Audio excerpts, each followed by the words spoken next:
much of a, I mean, Philosophical way. philosophical and needs some deep diving into different aspects of it.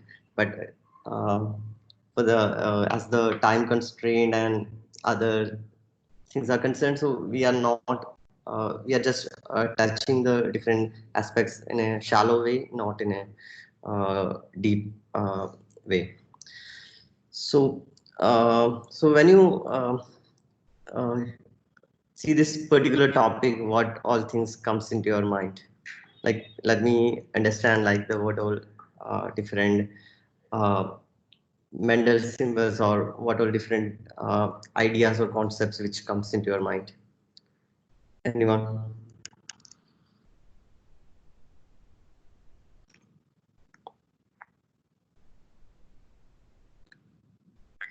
So, All or let me like the rephrase it in another way. Like, what was your expectation if I when I posted this particular topic? What do you currently expect from this presentation? Actually, I thought we are going to learn about coding or some language like Java.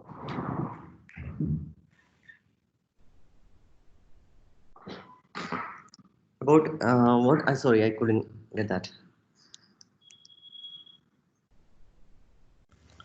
Coding languages, actually. About the programming languages. Yeah, exactly. Okay. So I was expecting like proper human languages and their meanings, semantics, and all that, and then how machines are going to interpret that, or how you're feeding a machine to learn the human language. So that is the expectation. But in general, if you look at it, these are all completely two different things. So I'm wanted to see some interesting pattern how things are connected in the digital world. Yeah, so that's the expectation. Yeah, the topic is somewhat aligned to this thing which was told by Vinod, and there are certain dots to be covered, and the connection between those dots needs to be explained. But I'm touching these dots in a very shallow way, and maybe I'm just skipping some of the dots. So, it may not be as comprehensive as I wanted to present, but uh, let's see. And this is the say the present structure of the presentation. So you may have seen this movie Arrival. How many of you seen this particular movie? So that I don't want to, I mean, explain the whole thing and No. spoil for you. I have seen Ankita. So it was about the topic was about some I would. aliens. It's a must watch. Yeah, yeah. It is a must-watch movie, and in this movie, it has been described that how, with the help of language, a person can understand the other human or other being who are coming from different planets with the help of language. Because whatever the structure they were drawing on the glass, it was decoding some kind of language. It Yeah, was a nice movie. the aliens are visiting this Earth, and they have their own language, which is drawn in the form of circles with different things, projections outside and all. So, so one linguist is working with a um, military to decode this thing, and so the idea is about like the how the language affects one person's uh, thought or cognitive processes, and how a language is connected to the our internal perspective, like the some understanding about the time is also given to this particular person when she learns the language. So, language is a very important aspect of the human life. Like it's the uh, medium of communication, Also, all the thoughts and other cognitive activities are structurized using a particular language. So I think most of us are bilingual. There is no person here who is just able to speak one language. Most of us know at least two languages, right? So we have some understanding about how different languages differ, how the languages are connected to a particular culture, and so it's language is not just the words and the syntax and semantics and all, but there are different aspects of it. To clearly understand the meaning of a particular sentence in a language, you may need to understand the culture in which this particular language is used. So let's start with looking at uh, the medium or the apparatus which is behind the language reception and production, which is our. Before that, let's see like the what's the uh, entire globe looks like in terms of different languages. Like there are thousands of languages across the globe, and uh, each language also have its own dialects, like different spoken forms.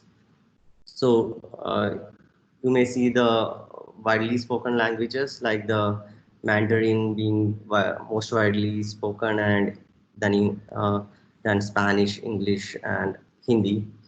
And there are two Indian languages which are in the top 10 spoken languages, which is Hindi and Bengali. And there are languages, the linguists and the anthropologists have categorized the languages into different language families, and the the top right map shows how the distribution of this language families across the world.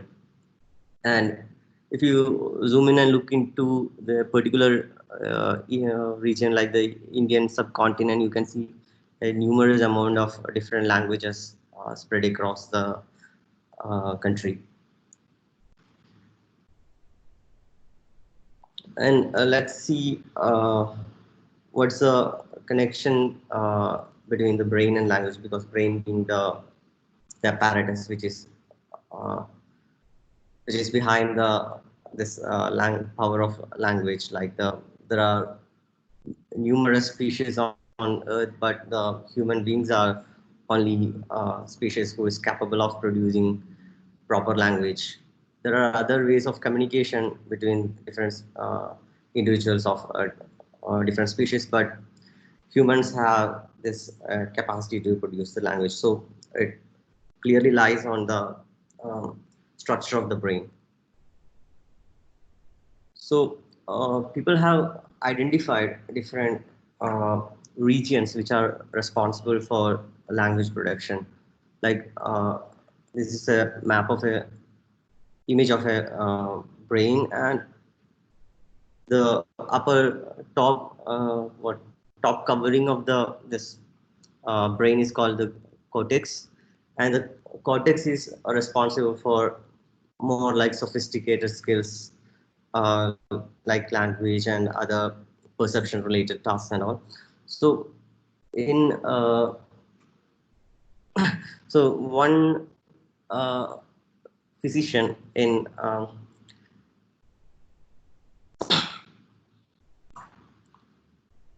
one physician in France once discovered that uh, one of his patients excuse me, just I'm hearing echo.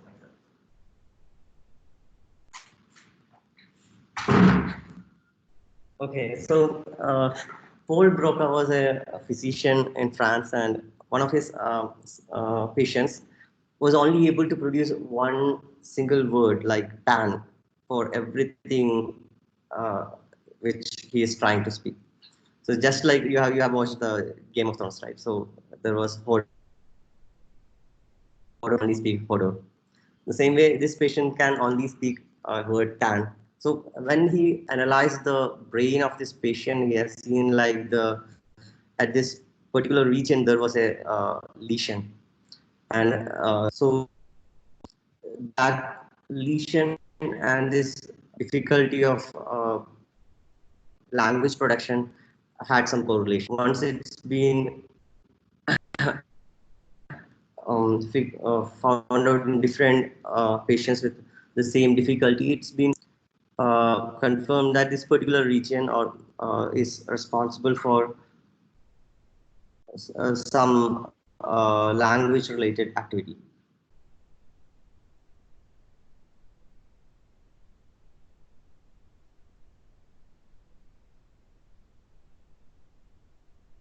Am I audible, and are you following the presentation? Are you able to follow the presentation? I had one doubt, like, how did they know, like, which part was responsible for what in a brain? One thing is why this Broca's area was discovered. Like there is a lesion in this particular area, and this particular function, language function, is getting disabled. Like you are not able to produce a proper words and the specific sounds. Like the person is only able to produce one type of one word, like one speech sound, like tan.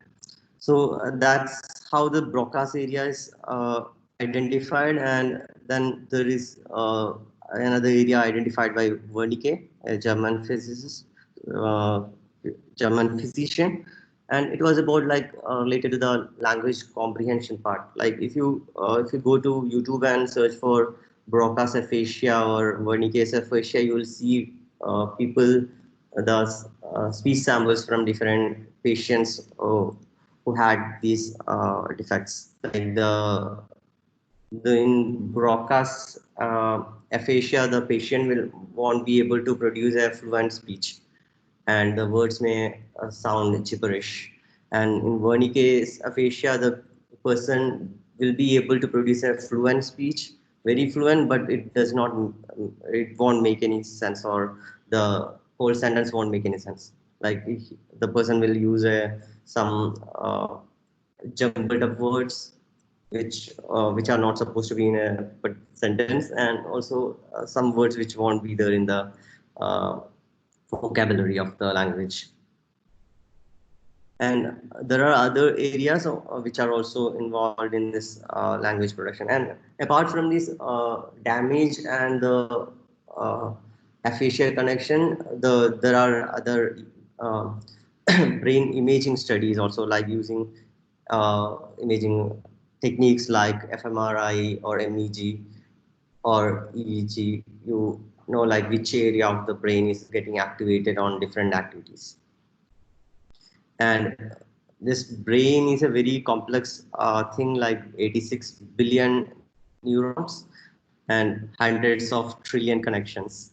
So it's like very difficult to go and identify and check each and every connection in the brain and see what all connections are involved in what all activities and all. So far we don't have any good imaging techniques which can detect the activation of individual neurons, all individual neurons. You can detect some, if you place an electrode or something, you can detect the activity of neurons, but that would be difficult for doing for entire brain. And there are these imaging techniques like fMRI. So this is related to one experiment done at Carnegie Mellon University. Like they were detecting the brain activity and image or words shown to the person. Like the word or image will be shown to a person as in visual form, and then the brain activity is captured. And how this fMRI works is this machine will create a very strong magnetic field, and there will be radio pulses being emitted. This strong magnetic field will align the hydrogen atoms in one particular orientation, and this radio pulse will disturb that orientation for a while, and when these hydrogen atoms come back to the previous orientation, it will emit some form of radiation outside. So this radiation is detected, and then with that the image can be generated, and it's been known like the oxygenated and deoxygenated blood produces different amplitude of for this radiation. So you can distinguish the difference between the oxygenated and deoxygenated blood. And when a brain activity happens, that region will the blood flow to that region will increase to supply more oxygen and glucose to that particular area. So blood flow will be so in so fMRI machine, in a sense, detects the blood flow to an active region in the brain. So it correspond to the activity happened in that region.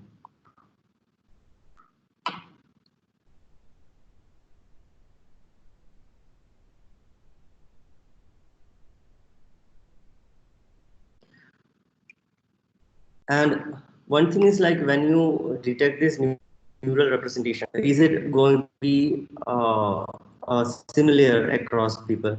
What is your guess?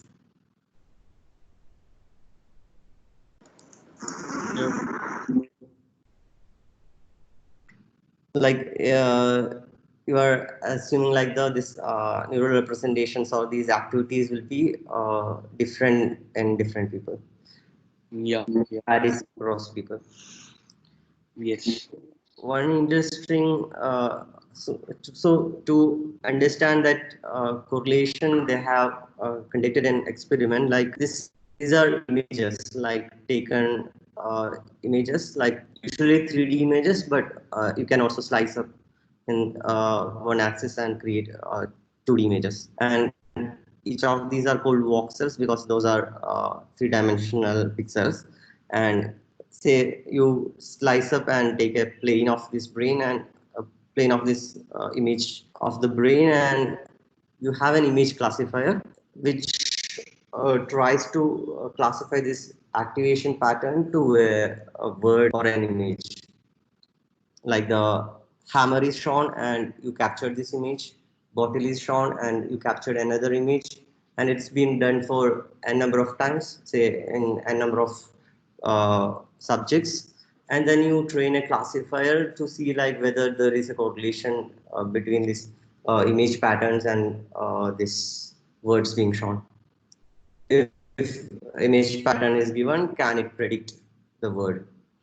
So they have collected this data and trained a classifier, and what they found out is that there is a commonality between these patterns. Like if you, it's so you can see this graph, and its y-axis is the accuracy ranging from 0 to 1, and there are say 10 subjects, P1 to P10, and there are two graphs can this if across the participants, like you trained a classifier other participants and tested on you or within the participant, like it's been the classifier is trained using the images of your brain activity and tested on your brain activity. So you can see like it's always above 0.5.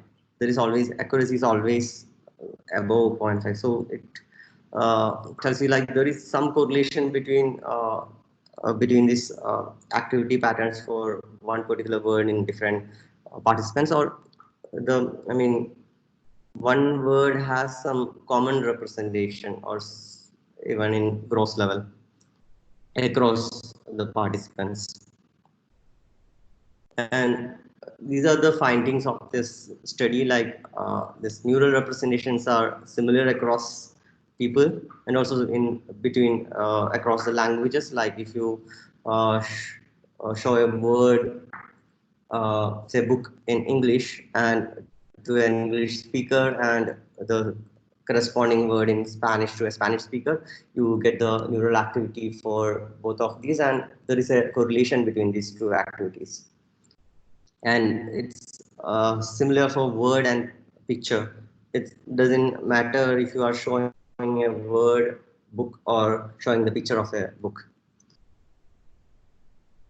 And what are easier to decode, like the concrete nouns, like the names of the objects and all, like book, pen, car, etc. And emotion nouns like anger, fear, etc. So those have clear neural patterns which are common across these participants. And difficult to decode are the abstract concepts like what do you say, truth, morality, the words like that, abstract concepts, and the verbs when it's given out of context, like just the word itself, like uh, run, swim, or pick. So if you are giving a context, it's also like the pattern will have a common structure. That's about this particular study. And now it's a big leap from the to here, like the machine representation of information. So it's a due to lack of time, I'm not trying to fill the gap between, I mean, go deep or fill the gap between these two. So we have seen like there is some neural representations for these words and images in humans, which have some commonality of representation. Just because maybe because we are part of the same species, and we have some similar neural structures, and we have some I mean similar perception mechanisms like visual, auditory, and other senses. And let's see how these machines have evolved. Anybody recognize this picture?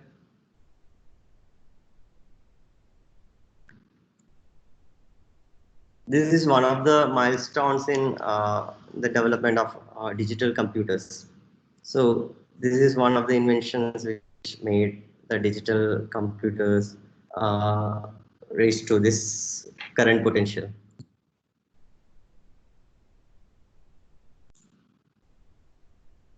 It's not an abacus, right? No, it's on the left side, this is the invention, and on the right side, these three gentlemen are the inventors.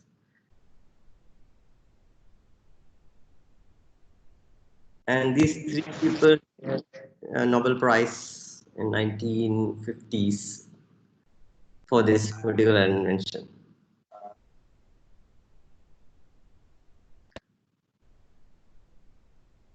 Any guess? It's not audible.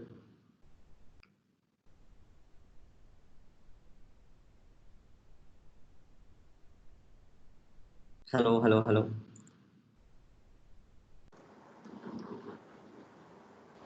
No. So this is the first transistor. And why transistor is important in digital computer is like it's very simple thing, like it can act as a switch on and off given an electrical signal. So you can electrically switch on and off, like it's like the state 0 and state 1. So you have an device which can be switched on and off using electrical signal. So it's like the first requirement for this digital computer to happen, like because memories also you can build memories out of this on and off state. You can transmit and receive information with these two states.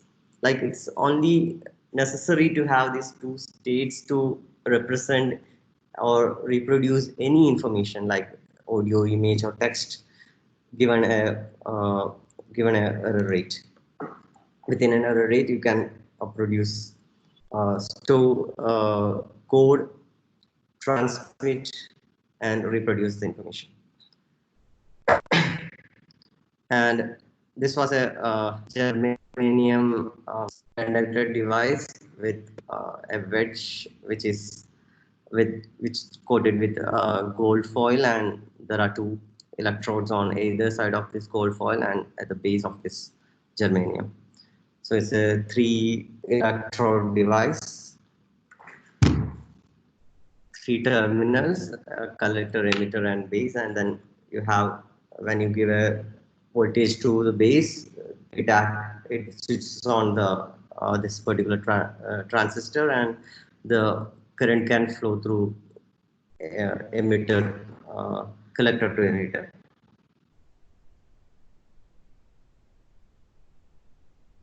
And so information, if this particular thing is the, like, you can you have a switch which can store 0 or 1, you can store any information, like you can store text. Each letter can be coded into a binary code. Say this is Unicode, and for corresponding to each glyph, you have a string of zeros and ones. And audio also, you can do a time sampling, and you can determine what should be your sampling frequency. Like, say, if you say 100 bits per second, you will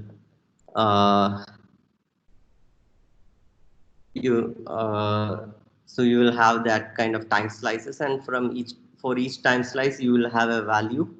Like, value is also on the vertical axis also, you have quantized locations like 1, 2, 3. You are not taking any in between value. So with this sampling and quantization, you can convert this audio signal audio voltage signal into a string of ones and zeros.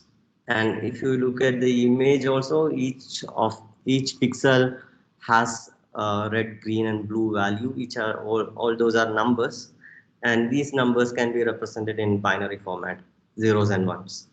So the base for the machine representation, base for the representing this information in zeros and ones are already set when this digital computers came into the stage. And now another jump. Let's see what are different things involved in a language. So language has this phonetic, which is sound and spoken form. So for humans, there is people can speak as well as hear the sound. And morphology deals with the forms and words, like the written formats. The humans deal with writing and reading. And syntax deals with the structure of the sentences and the grammar and all those things. And semantics is the place where you deal with where the language deals with the meaning of the whole sentence. Even if it's grammatically correct, it should make the people should be able to make some meaning out of it. So that's the part the semantics play. And pragmatics is the language usage, like what to corresponding to the what to speak, where to speak, and when to speak, all apart.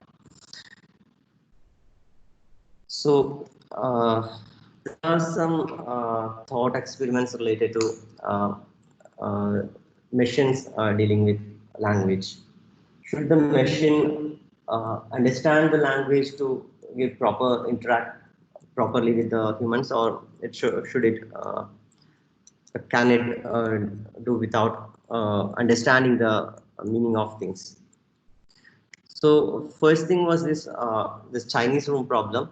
Like there is a person who is sitting inside a room, and he has given instructions of instructions in, say, this person is an English speaking person, and he doesn't know any word or anything related to Chinese, and the person is given an instruction in English, and there are these letters, different glyphs of this Chinese language, and this there is a Chinese speaking person who will be giving some questions through this door, and once this person receives these questions, he takes that question and goes through these instructions, and with that instruction he will be able to uh, generate an answer for this question. So what do you think, like that, this kind of setting, will it be possible? Say, given you have infinite amount of time, and you have selected comprehensive instruction set for this language production.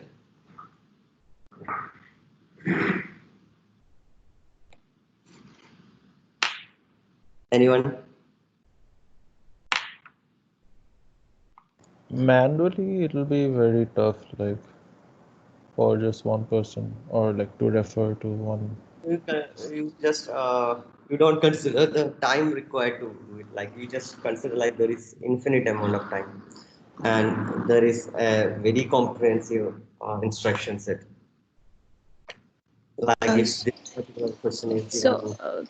like initially, the person will take time to read the instruction and convert the things, but in like after some point of time, he will remember things, and that will not take much time for him. So this is one experiment. Just keep in mind, like what would be the um, first, if you see from the first person perspective of this particular person, like this uh, uh, person is not understanding what the question is given to him, but he is able to produce the output for this particular question, or the answer for this particular question, without even knowing the meaning of the thing. And another one important problem, the thought experience, was this Turing test devised by Alan Turing. Anyone explain this? Anyone would like to explain this test? Basically, there were two this thing. Like one person was invited, volunteered, and he was asked to have conversation with someone who was on the other side of the wall, and like in some cases it was actually a machine, and in some cases it was actually a person, and the person had to like guess if it was a machine or a person.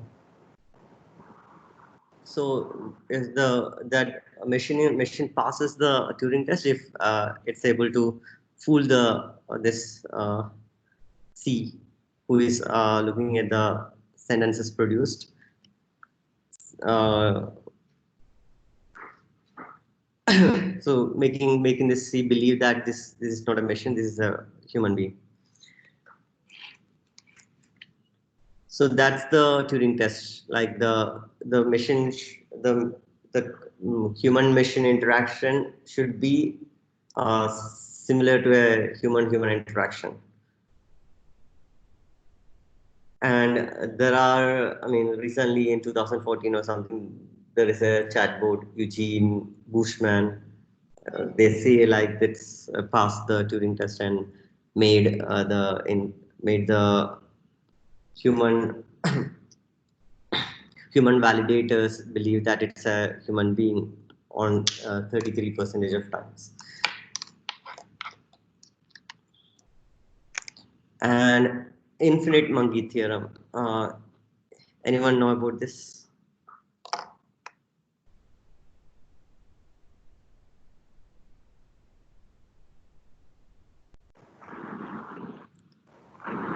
Is it like you teach one and then everyone learns from it? No, it's not like, say you are dealing with an say English language, and you have infinite number of monkeys and infinite number of typewriters and infinite amount of time. So these monkeys just go on randomly type anything. So at one point you will get the complete works of Shakespeare out of this. So it explores every possible combination, character combinations. It's like a brute force algorithm. So randomness and infinite amount of time, and you can produce every possible combination.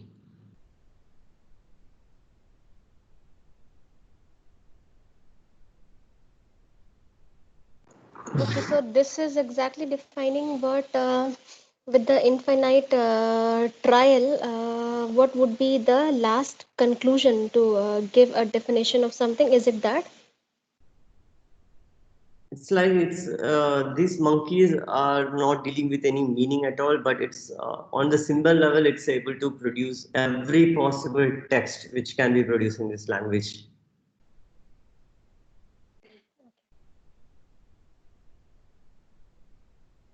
Every possible character combination. With that character combination, you will have words, and every combination of words.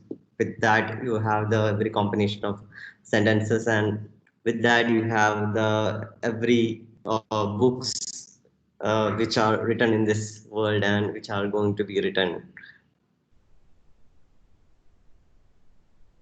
So but that is a very computationally intractable problem, like way of doing things. But if you can produce the entire possible uh, combinations of these characters, you will have everything which can be produced from this particular language.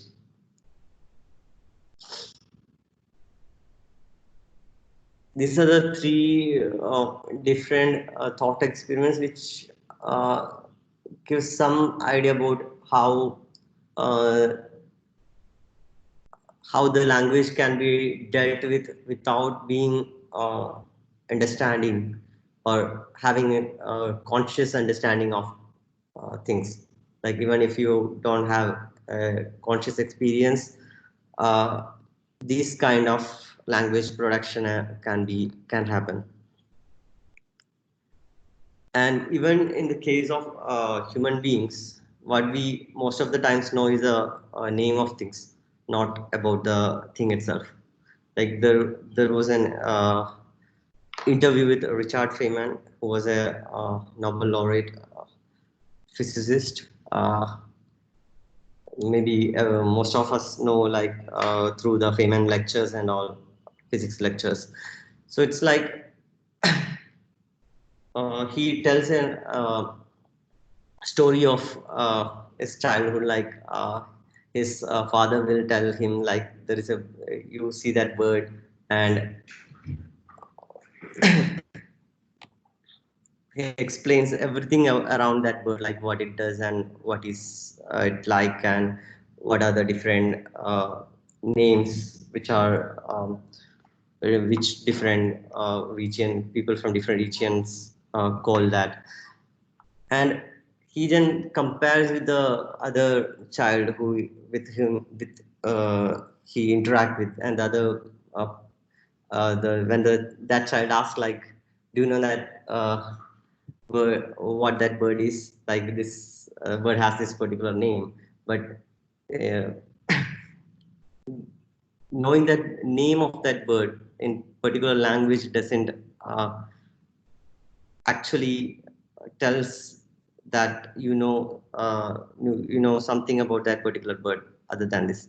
So it's, there is a difference between the knowing the name and knowing the thing.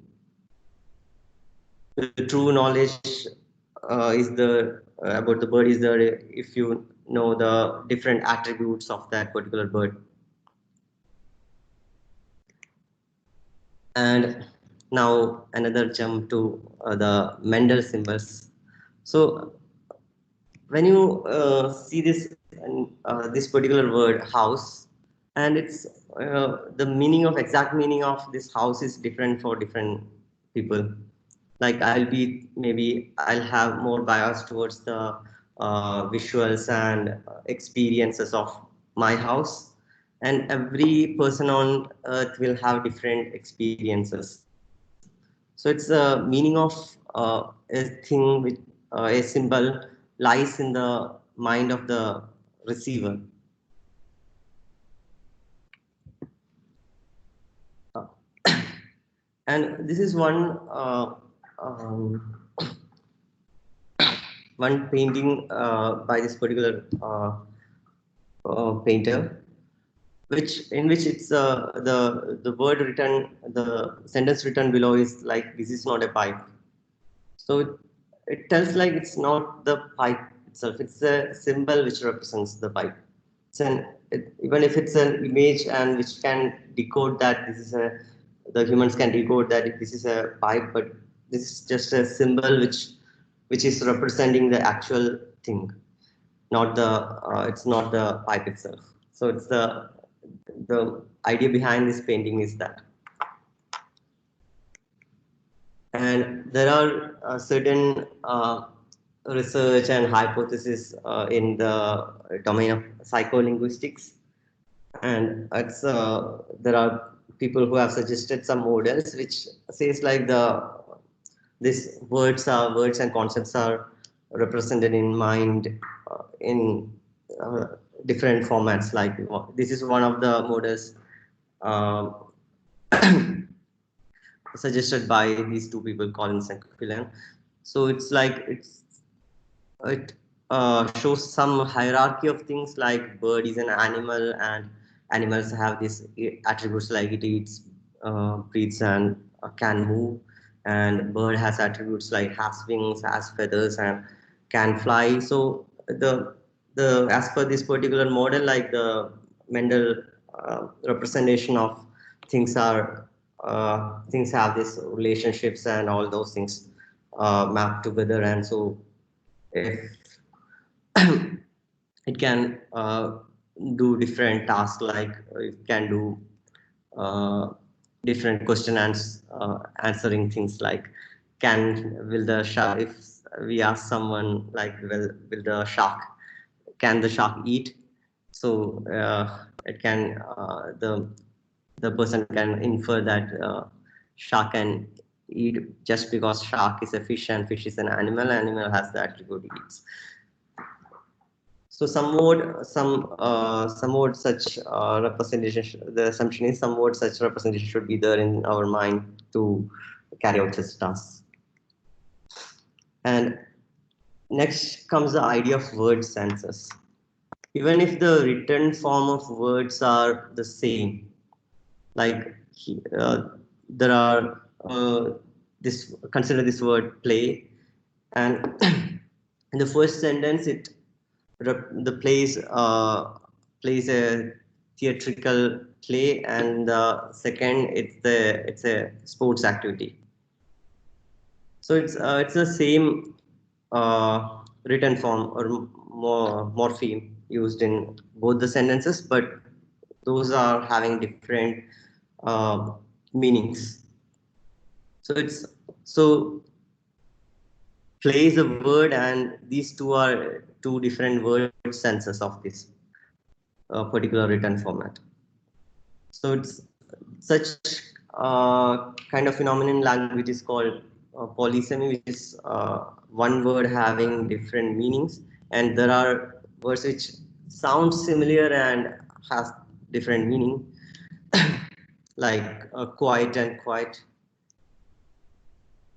So human language is with a lot of this such ambiguities. So it's this is one difficult situation for machines to deal such things.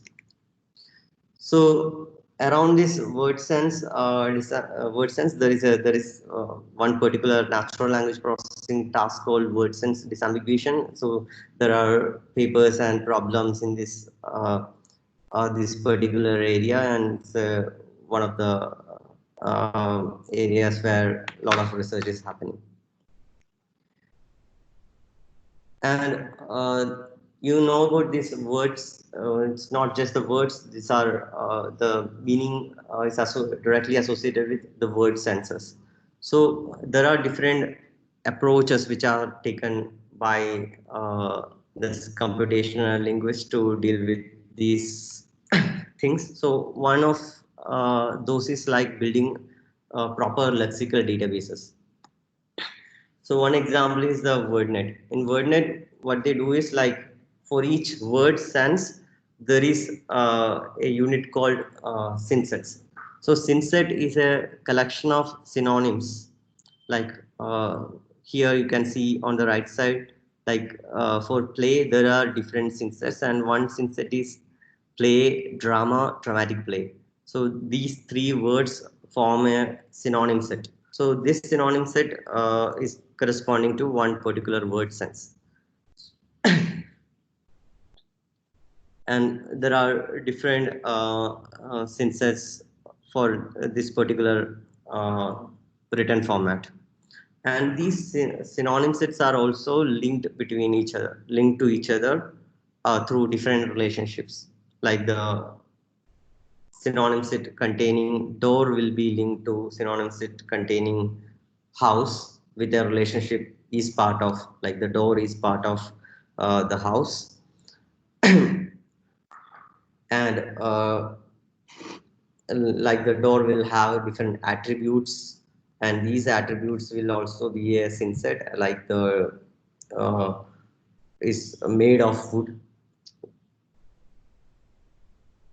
So it's an like a network of things, like the that's why the net part of the word net comes from. You can visit this link and see like how it's organized and all. And there is another similar thing called concept net. Concept net is arranged in this particular format, like you have play, and then you have different things connected to like the related items, things used to play, types of play, ways of play, and there are a lot of other such attribute lists. And there is another thing which is a BabelNet. BabelNet is nothing but the WordNet and the Wikipedia pages combined. And there are many other such network of things which are used to represent concepts in the real world. And another approach is to things which we learn from the data. Like you represent a word using one-hot representation. So in this case, what happens is like you have a vocabulary, predetermined vocabulary, say n number of words are identified as the vocabulary of this particular language, and there will be a predetermined position for each of these words. And say Rome comes when, so Rome is represented by 1 in the first place and all other entries 0, and Paris as the second position being 1 and all others 0, like that. And this one-hot representation can be done for each of the word senses. And another approach is like you have an n number of documents, say document 1 to n, and you have a vocabulary, which are the terms, and you create this such matrix, and you count the terms in each of these documents. Like the term 1 comes 12 times in document 1, and 2 times in document 2, and so on. Then you create a TDI or TD IDF measure, like this is the product of term frequency and inverse document frequency. Term frequency means the count of terms in a particular document, and the IDF is the some measure used to uh, say like the terms which are appearing in which are more common in different which are the terms which are common in all of the documents which won't uh, carry some characteristics of that particular document, like it may be like the words like is, the article, and so the things which won't carry much which won't carry meaning which are related to that characteristics of the document. Say document 1 is from uh, healthcare domain, document 2 is from sports domain, then there are words which doesn't directly relate to this document, but these are the common words in which can appear in any document. So to normalize these words, the common words, we have this inverse document frequency measure, which is calculated like the number of documents divided by this particular term appearing in the documents in which this particular term, number of documents in which this particular term appears.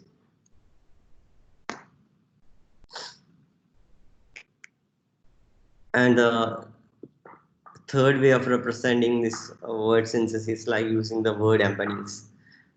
Word embeddings, what you get is like for each word you will have a vector. Vector means like an if say here it's for dog there is 4 numbers like minus 0.4 0.37 and 0.02 and minus 0.34. So these 4 numbers represent a vector. And say there are different dimensions, like the first column is the animal column, and second is the domesticated column, and third is the pet column, and fourth is the fluffy column. And for each of these dimensions there is some measure, like the uh, dog is minus 0.4 animal type. And so you will have the for the domesticated animals you will have the more positive number, like this more towards the positive side. So dog has 0.37. For wild animals you will have the numbers in more towards the negative side. So this is the intuition behind these words being represented as the word vectors. There are different ways in which these word vectors can be generated automatically. And one interesting fact about this word vectors is they also have some property of uh, similar words being getting clustered together, similar words being uh, appearing closer to each other in the vector space. So if you have a vector space of this 4 axis, and each of these words will be embedded as a point in this particular vector space, and the similar words will have uh, uh, the distance between them each other distance between those words smaller. Like this is a two-dimensional representation of these words. Like you can see like these wild animals are getting closer together, and cat and dog are somewhat closer here. So those kind of similarity and differences can be represented in this word embedding method. And there are different ways in which this word sense problem can be dealt with. There are different word embedding methods and different language models out there. And maybe we'll discuss about the techniques and methods of these in the upcoming talks. So it's I would say it's a abrupt stop, but to be continued. So questions.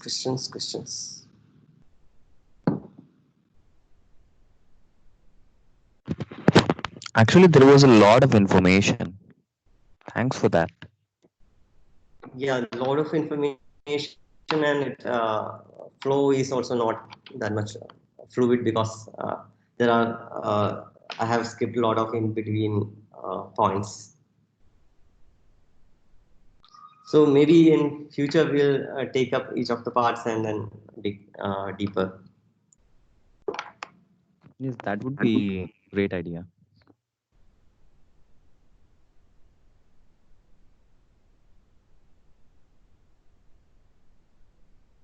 Subhash, Huh.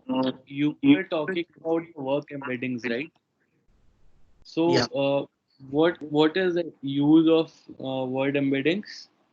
Can you explain that once again? Word embedding is one thing is like for each this written format you get a vector.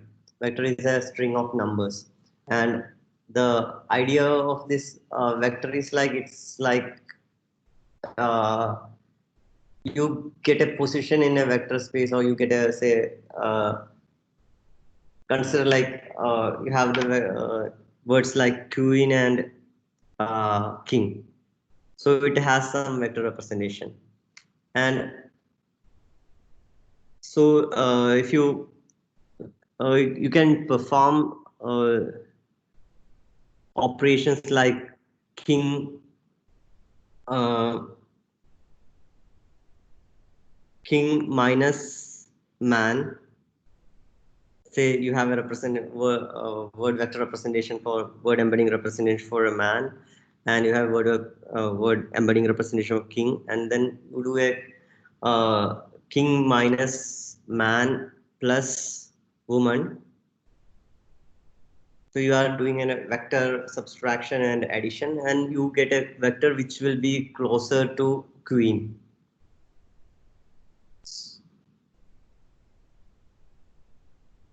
So So you understand basically, that, right? So you are from the king and queen are kind of two authoritative positions, and differing in terms of gender. So you are minus doing a subtraction of gender and adding the another gender, and you are getting the other a vector which is closer to the other vector, which is for the queen.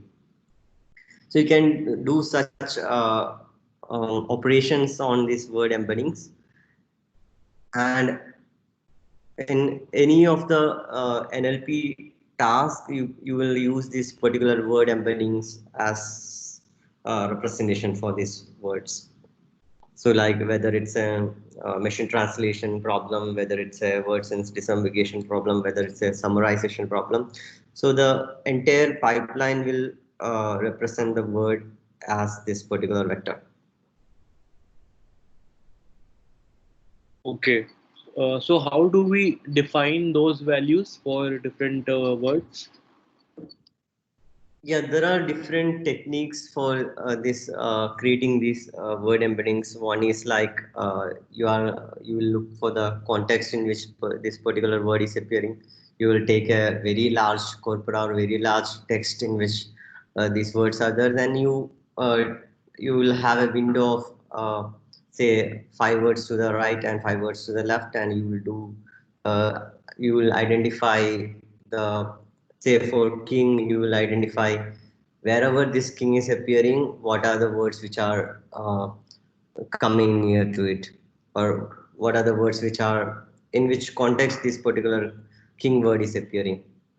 And with that information, you can generate this these numbers. And there are different algorithms and neural network architectures through which this word vectors can be created. Like That we can discuss in later lecture. Like the last slide, I have listed down different word embeddings and language models, which when we discuss those, it will be more clear. And you have seen like in that TDIF wala thing. So it's considering the different documents you can consider it as a context and the terms in the vocabulary, and you are counting like the where this particular term is occurring, like in which context, how many times this particular word is occurring. So then you get a vector, like for each term you have a n length vector, like 12 to, so with n number of numbers. And if you can, there are methods to perform dimensionality reduction, like instead of n length vector, you can have say three length vector of three length, like the three numbers representing each of this term. So there is a mathematical operation called singular value decomposition. If you perform singular value decomposition on this particular matrix, you can reduce the dimensionality and uh, also gives this vector space representation for these terms. So it's some kind of this word embeddings are kind of automatically learned from data, and at the same time there are this property of uh, this similarity of things being integrated in those. Okay. Yeah, we can learn about it more later. Yes.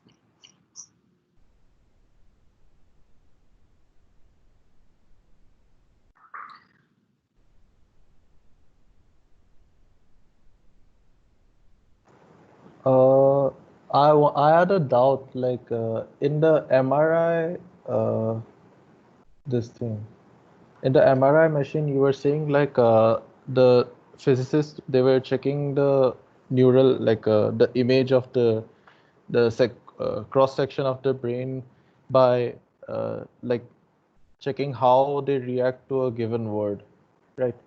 Yeah. So, like, will it differ, like, for a person who loves a dog or for a person who, like, has a fear for dogs, like, has a trauma with dogs? Like, will that image differ?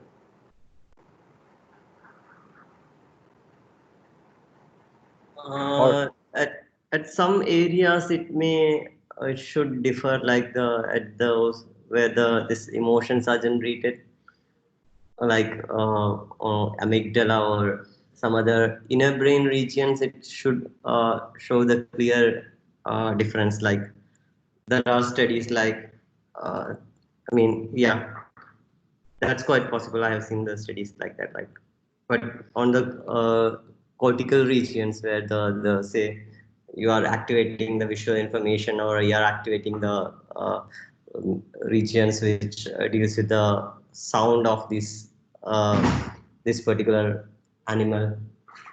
Mhm. So there it's this commonality of activation may happen. Oh,